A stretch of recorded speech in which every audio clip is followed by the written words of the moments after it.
Hello, it's your friend Skinner. Do you remember me? Mark's arm is still broken, but he's getting better. I know it's been a minute since I've done a cool recording of drawing stuff. Now, listen, by this time, I'm really hoping that you listen to that interview with Errol Otis. That dude's a legend, just straight up a legend. Super inspiring guy. Really sweet, really nice dude. He lives down the road. So, maybe I'm going to be friends with him. I don't know. We'll see if I can. He's another person I can collect in my life. But in honor of the interview with him, I am going to draw. I'm working on this dungeon illustration. It's got a lot of cool stuff. Here's the clone. Everybody say hello. She's here now. She wants to be a part of the action. I'm going to start inking this. And I'm going to talk a little bit about the things that make me stoked about illustration and working and doing D&D type stuff. Hey, come on over here, buddy. Come here. Nobody wants you up there. Come over here. Come over and be on my lap. Anyway, I am using an Isabi one-liner. Do you understand? That's what we got here. Mark's arm is still deeply crushed, but he'll be back soon. I'm wondering if you can see. Let's see here. I'll work on this. But let's see, what's the time now? It's about 12, so I'll go for an hour, give you guys some fun illustration content and stuff.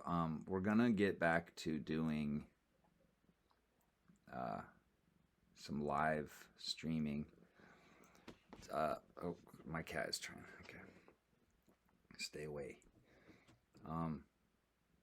Last couple weeks has been extremely.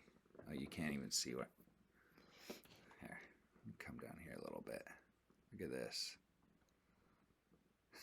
this. Who's this, huh? Sad child in the dungeon.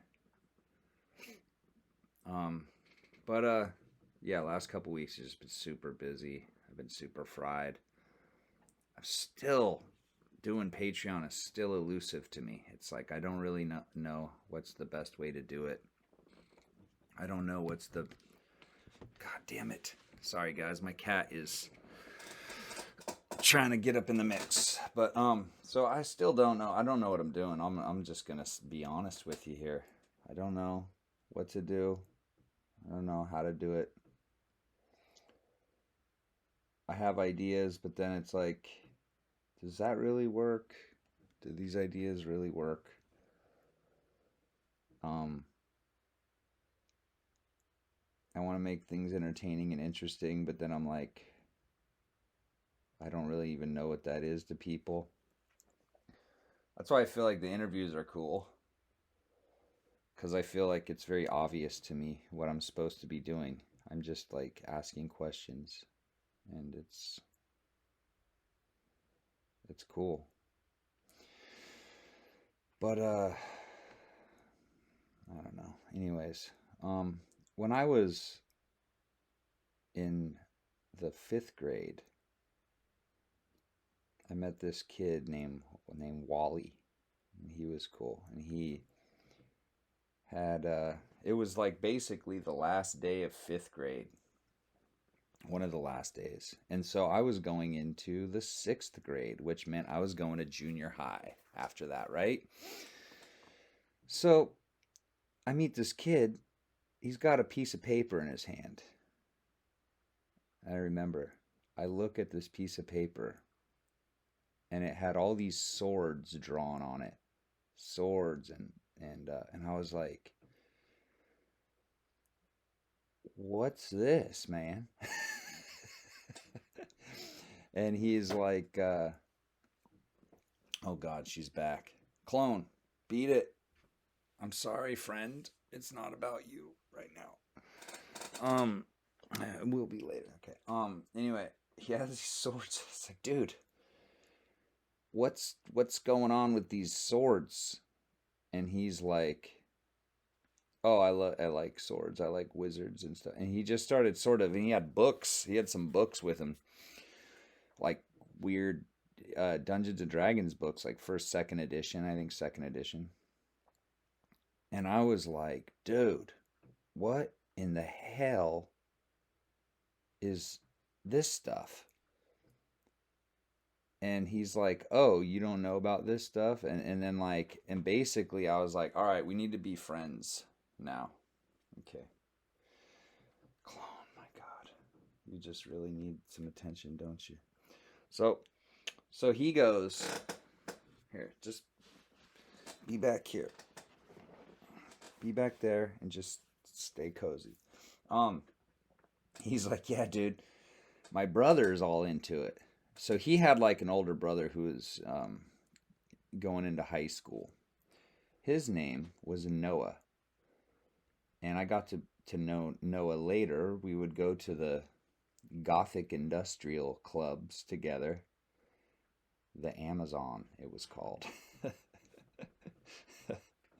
Anyway, so I thought he was so cool. He was an extremely bookish, genius, kind of sensitive guy, but they played D&D.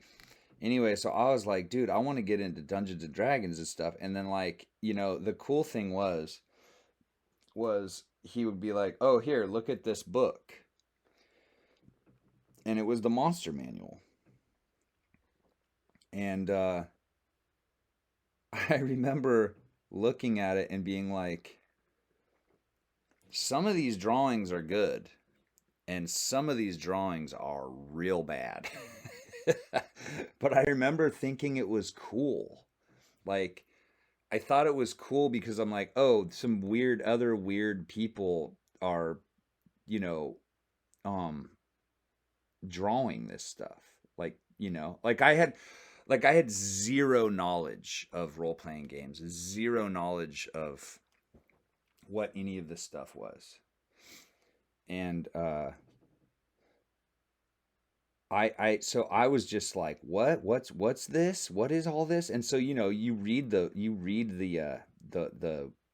notes. Um, it was very interesting because if you look at a monster manual, um, it's like describing the habits, the tendencies, the nature of these monsters. And I was like blown away because I loved monsters, but never in my life did I ever. Let me see if this makes it better. But never in my life. Oh, that's better. But never in my life did I think that I would study, um, like the habits of monsters. I mean, to me, it was like a revelation. I'm like, what? They hang out in a cave and they fight, they kill people. What do they do? And it was like, oh, some of them have pets, some of them have like mortal enemies. I mean, it was interesting. As I'm like finding out, like there's entire books written as like the Gith Yankee hate and fear mind flayers, and mind flayers hate Githyanki. And you don't even know what those things are until you pick up a fiend folio. But anyway, so over the summer, I became friends with this kid Wally, and we would meet at the library and play this sort of bastardized, crappy version of Dungeons and Dragons. It was just me and him. Um, in the grass. You can't play D&D at the library because you're rolling the dice and it makes the librarians upset. Okay? I remember many librarians were like, "Stop. we're rolling the dice, and they're like, "What are you doing? That's so loud." And I'm like, "I'm trying to roll my dice and get more powerful." But I remember like, oh, like looking at drawings of red dragons. I remember in the monster manual, uh, I was so fascinated, and I really recommend you, if you don't have a monster manual, it is here. This is what it looks like. If you don't have one of these,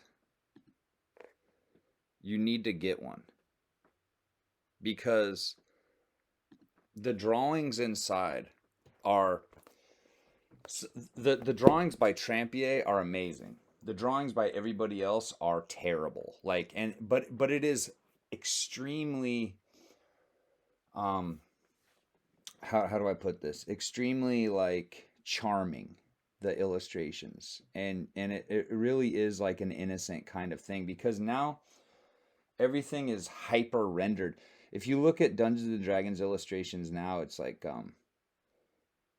what is this? Is this a Hollywood movie now or something? Is everything's over rendered and just not cool to me. I don't think it's that good. But I think over time the demographic of people that, play D&D is different now. You got cool people playing D&D now, you know.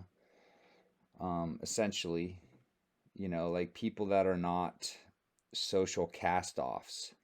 And that's what was interesting about talking to Errol Otis, was he's like, yeah, we were not, you know, if you played Dungeons and Dragons back in the day, I mean, that's, being public about it is like social suicide unless you're hanging out with other cool people who can use their imaginations and whatnot. But, um, things have really, really, really changed. I remember, I had some friends in junior high who, I was a very disturbed, socially distant child, um, teenager, preteen, very fucked up individual. Still am. But back then, I was like, yeah, I played D&D, but I didn't really have anybody to play with. It was like there was other nerds, and it was like, yeah, I'll play with them sometimes. But I was also like playing basketball and stuff. So, you know, I had enough like social cachet where it was like I was like a nerd, but it wasn't. It was like, see, I was like a secret nerd. Like I'm reading Dragonlance Chronicles and all this stuff, but I'm also kind of like, playing basketball, playing sports. I'm pretending to be a human just like the other children. And I remember like, because there's these other kids that were like kind of more popular kids. Um, and they were like, hey, we started playing Dungeons and Dragons. Like they would like come kind of whisper to me. Hey, we started playing D&D. I was like, all right. They're like, yeah, but we don't call it D&D. I was like, okay. He's all, we call it and we call it M&M. And I was like, oh, why? And they're like, oh, because we don't want people to know what we're talking about. And I was like, okay. Uh, like this, the social stakes are pretty low. You're in junior high. You're just, we're fucking lame. But anyway, so I know those. I know one of those dudes still. The other one of them was a guy named Jeff Bader, and he stole my monster manual. So if Jeff Bader's out there, fuck you, motherfucker. Um, he's like, hey, can I borrow your monster manual? I'm gonna. Um, he's like, I got to go to karate practice. He's like, let me borrow your monster manual. I was like, all right, cool. He's like, I'll bring it back to school tomorrow. And I was like, all right. And then I looked for him at school the next day, and they're like, oh, and I was like, hey, where's Jeff? Where's Jeff Bader at?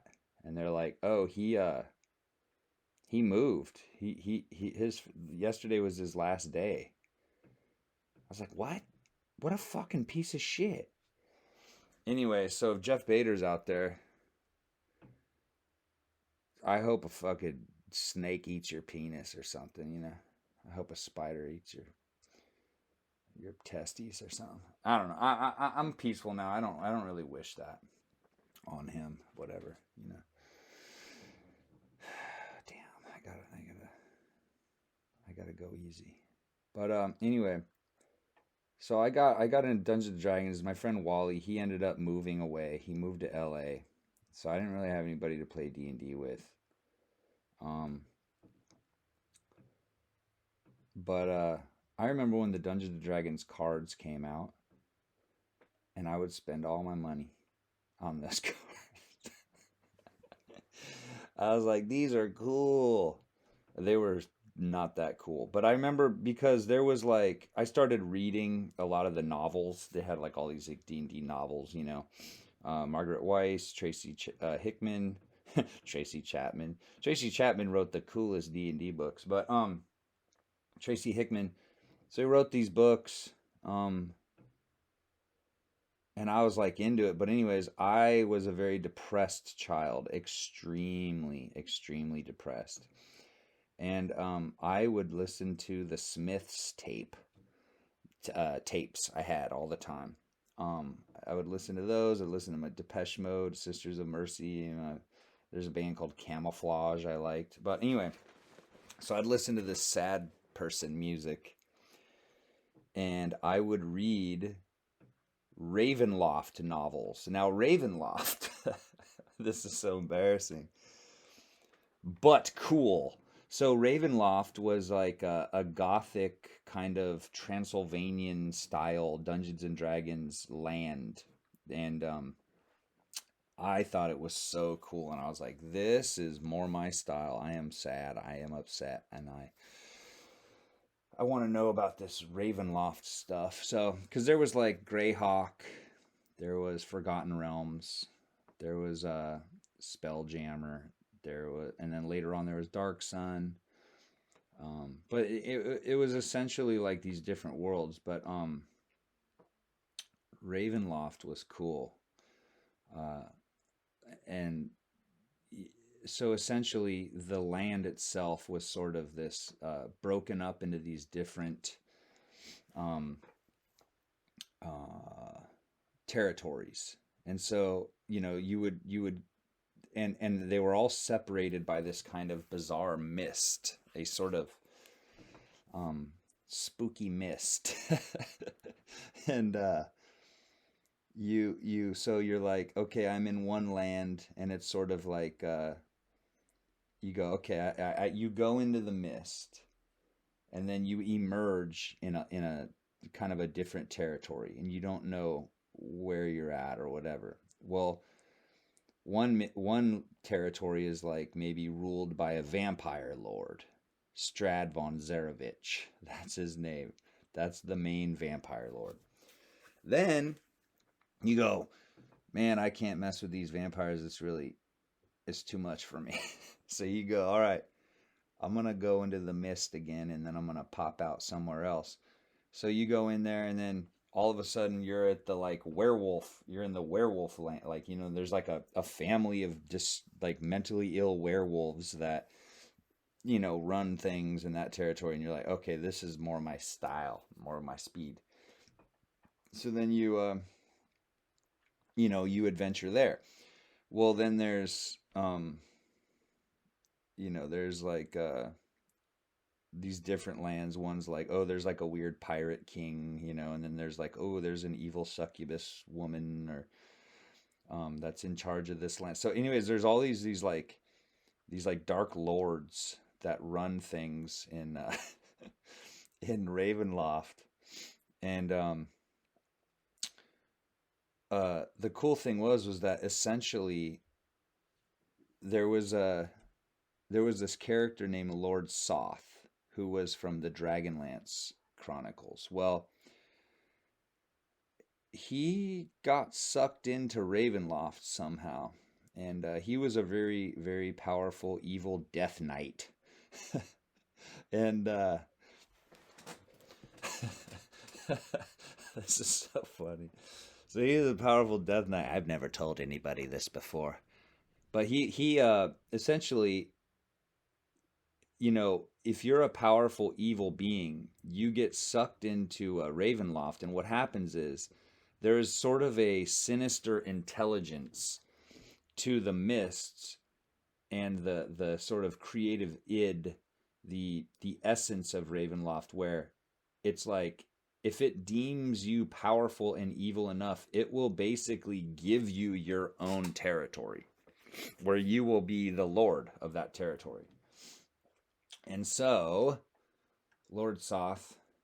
So, in one of the novels I read, The Knight of the Black Rose, It was the story about Lord Soth, how he lost the love of his life, and he became a Death Knight, and all this stuff. Anyways, so he gets sucked into Ravenloft, and then meets Strad von Zarevich, and then they have kind of a complex relationship. It is adversarial, but it is also like, Strad von Zarevich is like, we could be powerful friends, and that doesn't always go good. But so Lord Soth is like, nah, dude, we're not homies, man. You're weird, bro. You're well weird. So anyway, but I got into Ravenloft because I just thought it was really cool. I never really got to play it, but I was reading because there was like a series of novels that were coming out, and in the novels, it was, essentially every novel was kind of like the story, a story about the Dark Lords of that particular realm. And I just thought it was cool.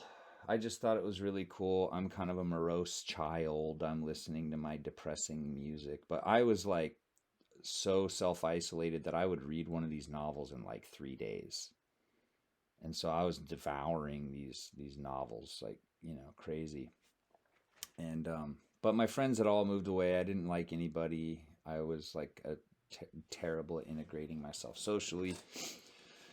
So I would collect all my Dungeons and Dragons stuff and then kind of like idealize the idea that one day I would have friends and I could play with them and stuff like that.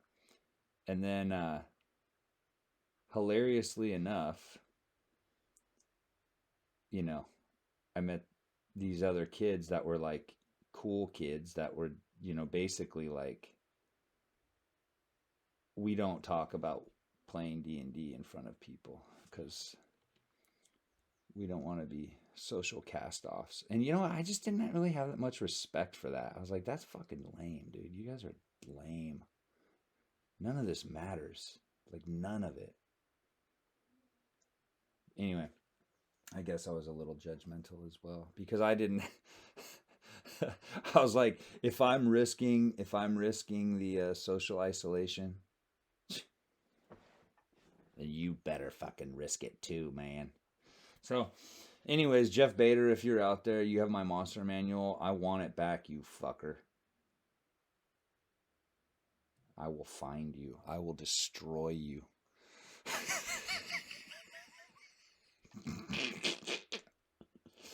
I will fucking annihilate you, brother. I will take you to Ravenloft and I will leave you there in a pit. Anyway, so um let me switch gears and talk about this drawing for a second. So this is a massive, and I'll show you guys, but this is a massive dungeon that I drew. It's sort of a labyrinth dungeon. Um, the so here's the thing: is like, hopefully you guys have seen that movie, The Spine of Night. It is on Shudder. The cool thing about it is my friend Philip Gelat. I call him Philip Gelatinous Cube, which is very cool thing to say and funny. Um, he wrote Spine of Night. He totally, directed and did all this stuff. Anyway, he also did a lot of the scripts for Love, Death, and Robots on Netflix. And he's just really, honestly, just a wildly talented dude. Very, very smart. And he said to me, well, I said to him, I said to him one time, hey, man,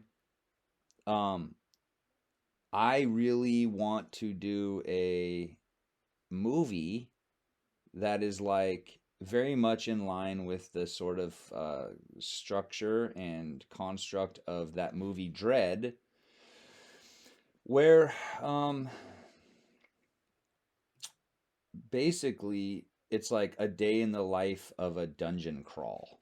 You know how that movie Dread was basically like a day in the life of Judge Dredd, and it's really, really crazy. It's awesome. And so he said, okay, well, I said, well, he said, well, you draw it out and then we'll make it. So that's what I'm doing is I'm actually drawing out this giant dungeon. Now, there's a lot of copyrighted monsters in here, so the probably wouldn't be able to use a lot of these monsters. I don't know, maybe the Beholder, because I don't know if there's actually a copyright on the Beholder, because I've seen it used liberally in other IPs, stuff like that. But dude, this Beholder's done. Dude, that looks pretty cool. It'll look cooler when I put the little shine on his eye. But there's some classics in here. Here, I'll move this for you. This is are you guys familiar with the Carrion Crawler? The Carrion Crawler, the most creepiest crawler of all. That's what I like to say about it. But anyway, what was I talking about? Okay. So yeah, so we're doing this. So I'm like, and you know what? Here's the thing. I'm going to finish this. It's going to be cool. Let's make this stonework look good. These are metal spikes on top. Not sure who put those there. Perhaps a powerful wizard. But or the spiritually disfigured masons beyond space and time. But anyway, so I'm just going to do this and hope that when I'm done, he's pumped on it, and then he's like, okay, let's make a movie like that. I don't know. But here's the cool part, okay, guys? Even if we do not get to make it, the movie, I still got to do this cool drawing. And I'll make prints of this. And I'll be rich, rich, rich. I'll be richy rich. This troll is cool. Does it look cool? Anyway, so I'm trying to figure out, like, if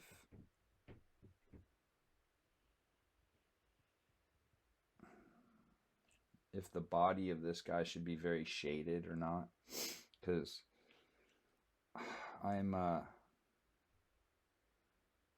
inclined to give him kind of a Charles Burns style shade job on this body. Carrion crawlers are the most evil crawlers you've seen. But look at this vampire. Can you see this stupid vampire? He's coming out.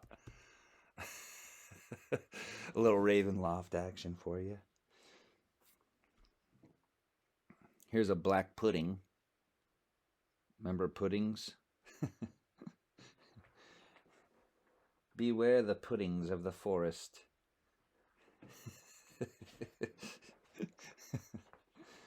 Oh, Lord.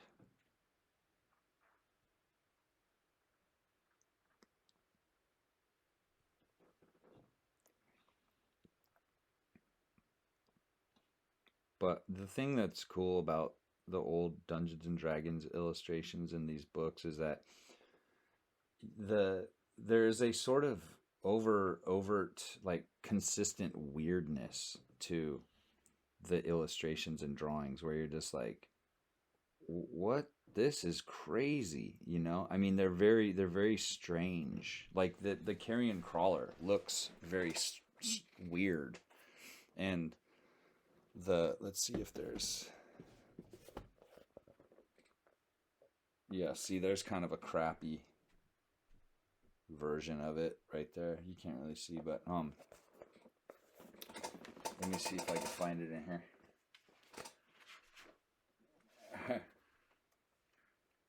Carrion crawler, ABC. Oh yeah, here we go. Dude, that's cool. So there's the one from the book, and then here's mine. Mine's a little more extreme. Mine has been soaking in Mountain Dew for a while. That's why it's like living too extreme over here.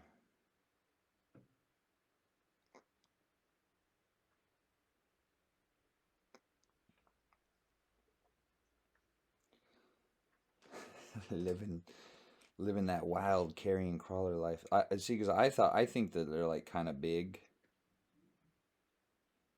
so I kind of drew it big, like it's busting through the wall a little bit. And this is sort of, and there's a lot of sort of Easter eggs in here, like homages to drawings from Monster Manual. See if I, yeah, see, I think that'd be cool if I give it like a little bit of a shade here on the legs.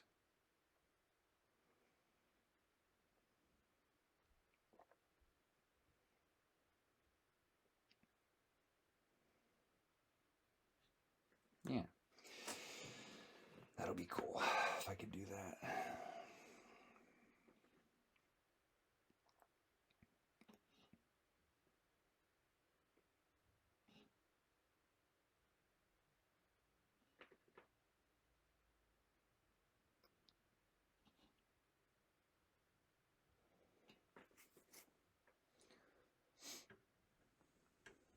So many legs, man. So many legs.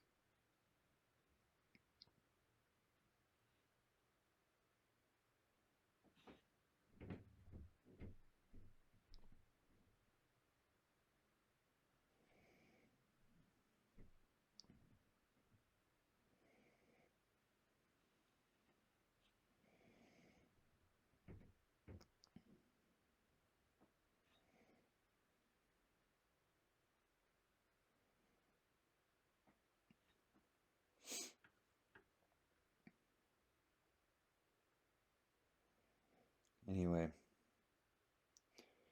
I wish I could play Dungeons and Dragons more. You know, I played my friends that worked for E-Bombs World. did, you, did you guys ever go to the website E-Bombs World? I actually have never done it, but I I got to play Dungeons and Dragons with Andre Dubuchet, who is a writer, who is a writer for Conan O'Brien, and he's really, really cool. I did a cover for his album, his comedy album. Um, anyway, I played with him. My friend Jesse Fernandez, who now he writes for the Onion, and he's helping me with some projects and stuff. But anyway, there was this the Dungeon Master was a really, really interesting guy. Very smart, very like highly educated, but also kind of like, you know, one of these sort of interesting Burning Man type uh, academic people. I don't even know if that's like a type, but he. So Christy came. So my partner, Christy, to play D&D, and it was very strange, very, very strange. It was in San Francisco, and this ultra wealthy guy that worked for Apple had a house there, and it was not even like a house. It was like a weird warehouse. It was strange.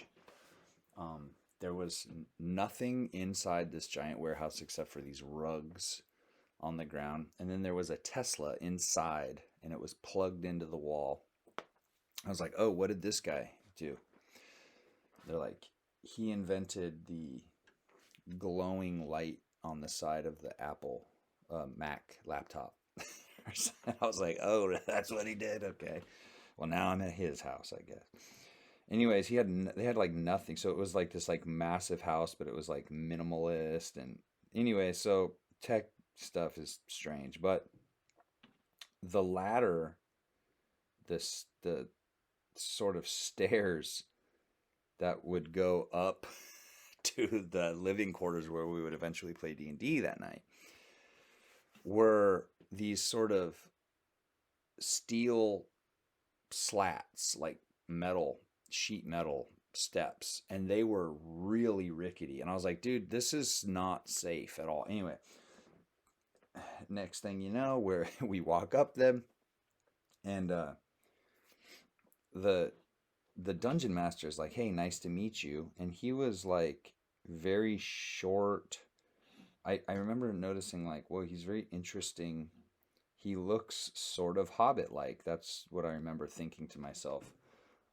Because I was like, oh, how fitting. He's sort of this very Hobbit-like individual with these sort of beige, raggish clothing on. Burning Man, like there's just like leathery bracelets, like very, I don't know, man. He seemed like he was an extra in that movie Waterworld or something. But anyway, and I was like, wow, this guy's really fascinating, very interesting. Well, he immediately was like, yeah, I teach, anthropology, and I'm this and this. And I was like, oh, this guy's smart, Well, anyway, so Christy's there, and he's immediately, I could feel that he's like attracted to Christy because she's very smart, she's very beautiful. And so I'm like, oh man, this dude, he's, I'm intimidated because I'm like, well, I'm not smart. I'm not like smart like this guy. And it was really super. There was a really, really funny moment because he was talking to her about anthropology stuff. And they were just really connecting in this sort of like academic, intellectual way. I was like, oh, okay. This guy's going to steal my lady friend, man. Anyway, so they're like talking, they're super smart, and I'm like, whoa, okay. And then he shows her like this sort of this like really, really interesting, these books he has and all this stuff there. And I'm like, whoa, I'm like, wow, that's cool. And he's all, oh yeah, and he's like, and I have something interesting or something that might interest you too, Skinner. And then he takes me to this like wall in there, and there's like all these like crappy knives and swords hanging on this wall. It was like a wall of bootleg like swords and Renaissance fair ephemera and all this shit like on a wall. And I was like, this is what this guy thinks of me, like I'm just gonna be dazzled by a wall of swords. And you know what, he wasn't wrong. But I thought that was very funny, like, talking to Christy and being like, having this intellectual conversation and being like, okay, not to exclude you, let me dazzle you for a minute. This is something you would enjoy. And it's just like, a wall of knives and swords, and I don't know. Anyway, then we played D&D, and it was fun. But I was like, I was thinking, man, I must come off like some kind of simpleton or something. But anyways, those were the good old days. Let me draw on it. This is kind of boring the shit out of me. This. Well, you know what? Let me stick with it. That's it. When you get bored, you want to move on, you got to stick with it. That's what I'm going to do. Let me just at least outline this shit. See if I can't come up with another cool tale. A mundane tale of banal suburban terror.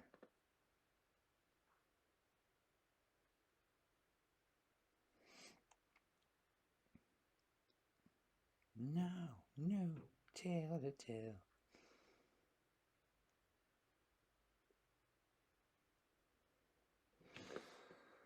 I should put some music to this. Probably boring the dog shit out of you guys. That's one thing I'm like, I can't tell if this is even good content or if people are like, yeah, that's cool. Or if they're just like, oh, I watched 5 minutes of it. Like, we're just giving you $5 a month because we feel bad for you because you're crazy.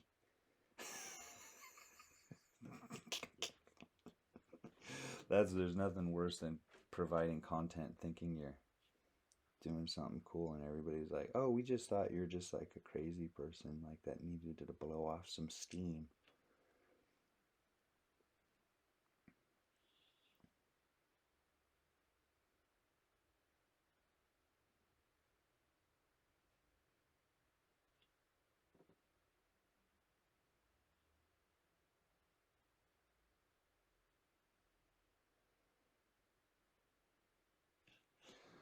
That line is a lot thicker than the other ones. Jesus.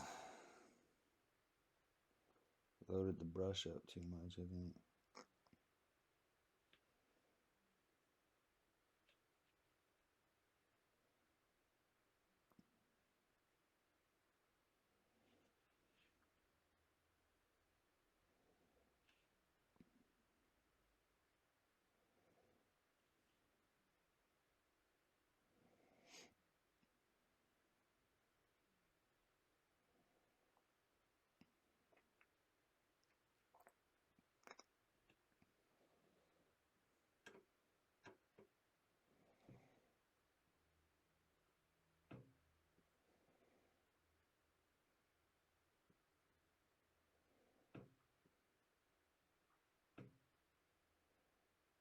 Oh, one thing you guys might want to know about is my friend Mike Bukowski. He's like a really, really cool illustrator, cool person, awesome dude. He's doing like a bunch of Dungeons and Dragons type illustrations and posting them on his Instagram at illustro_obscurum. Really, really cool stuff. You guys check it out. I think you'll dig it.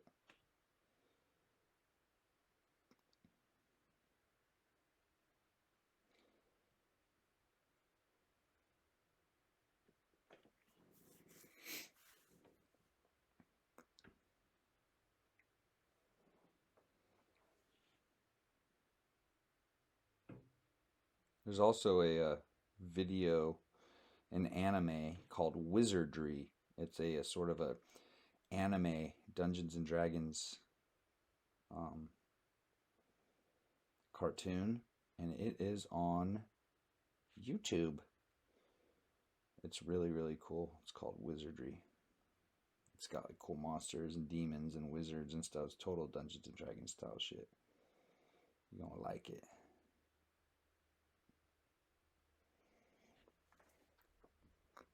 Look at me following through. Following through on this. I could probably be doing this with like a little pin. But I'm not.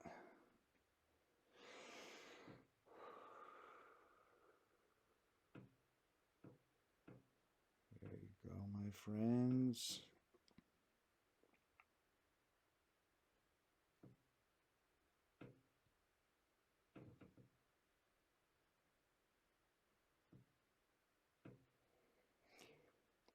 Rubber legs.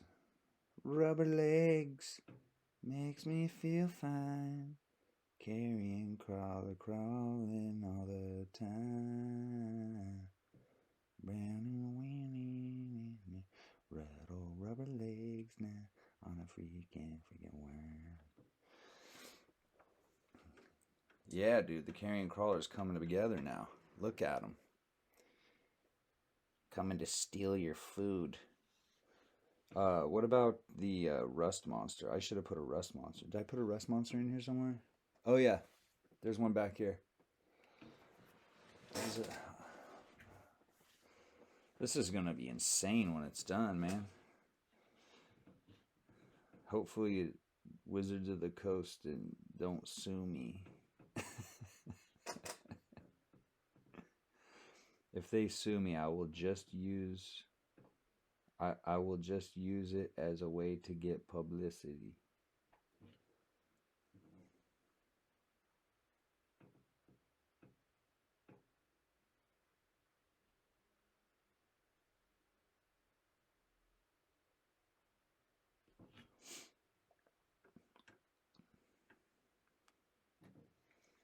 You know what would suck is if you know how they do these like movie or TV shows like Twilight or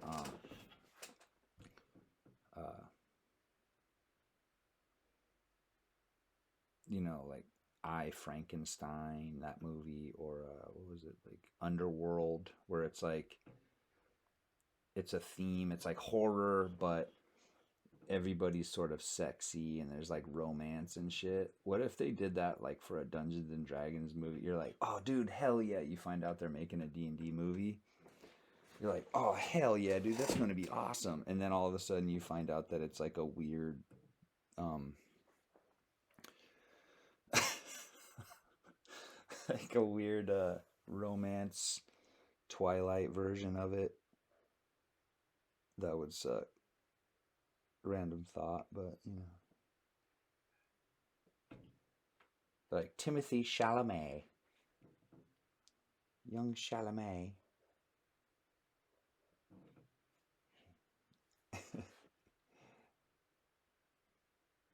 Like Timothy Chalamet in the most difficult role of his life as a little thief who's trying to steal the heart of a fellow adventurer. How about that, huh? And the girl from Twilight. Well, she's kind of older now. She can't be like a young. Oh, what if it's like teenagers? Like teenage dungeoneers in love.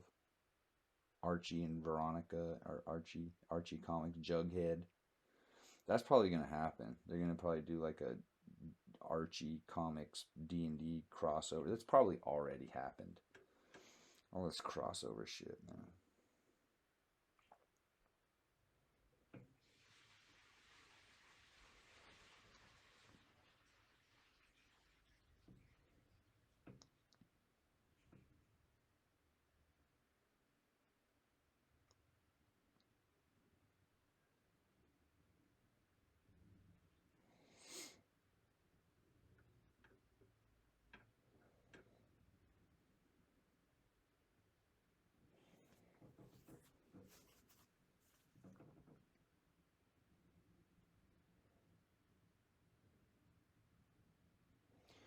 One thing that's you guys might like is there's a kind of a short little show called Nerds of Yore, which is interviews with people who were sort of there at the beginning of Dungeons and Dragons being created. Um, and it's on. I know there's some stuff on Facebook, but um,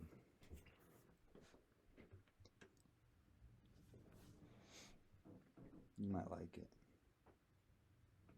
It's really cool. I don't really go on Facebook, so you know, I don't know. I don't even know if it's still going, but I remember watching it being like, this is cool.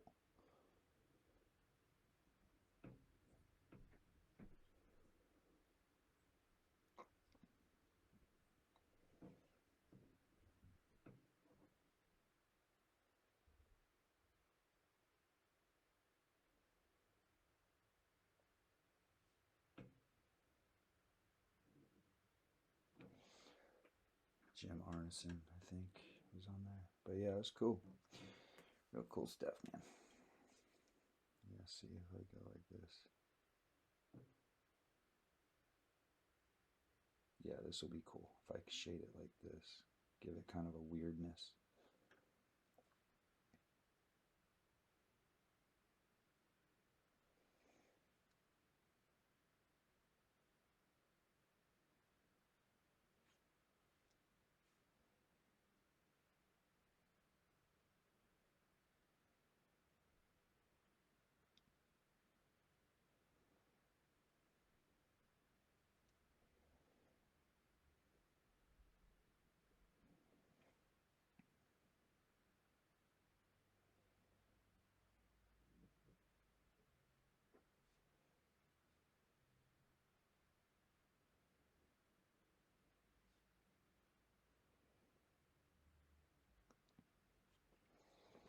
Yeah, this will be good if I do it like that.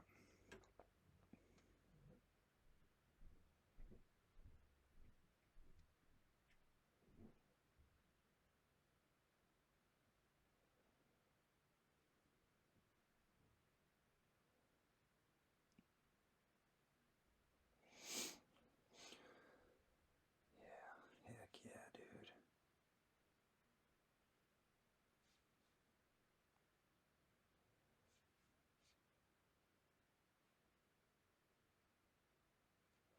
Coloring this is going to be nuts. Jesus.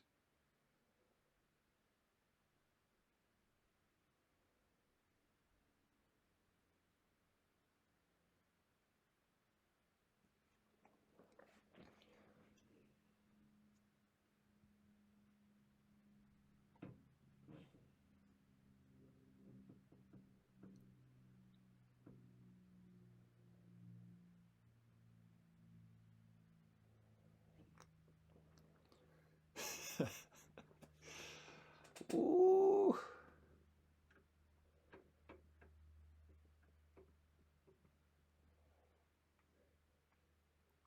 Yeah, so let's see, it would be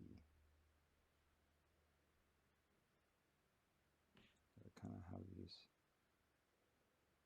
this is showing that where the joint is inside the body here.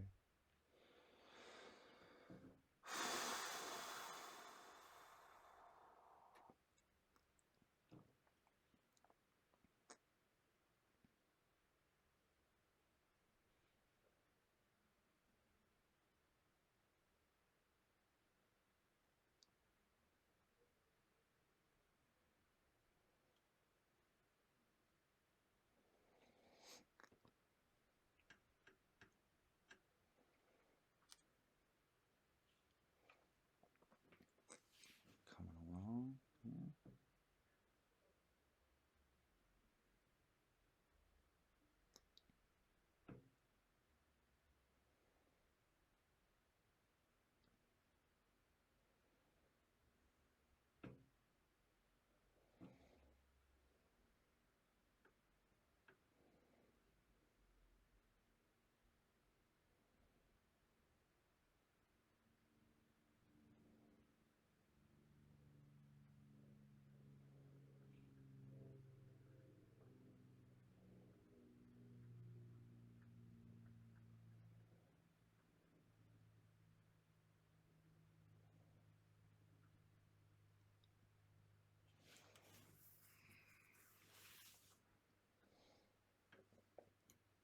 This carrion crawler will be my greatest achievement. Let's see, maybe if I...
been about an hour. I'm gonna go ahead and show you guys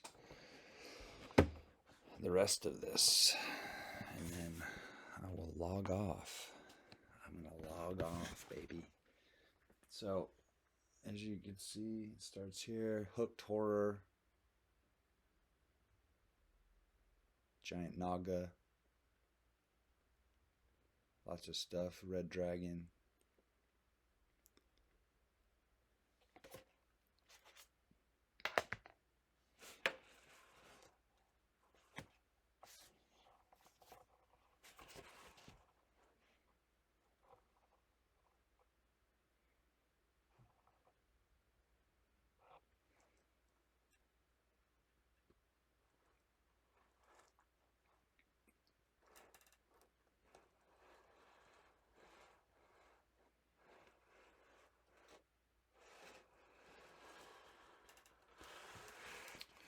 So yeah, pretty big stuff. Anyway. Oh shoot. Whoops. Whoopsies. All right, you guys, have a really wonderful day. I'll talk to you soon, okay? Thank you. Bye.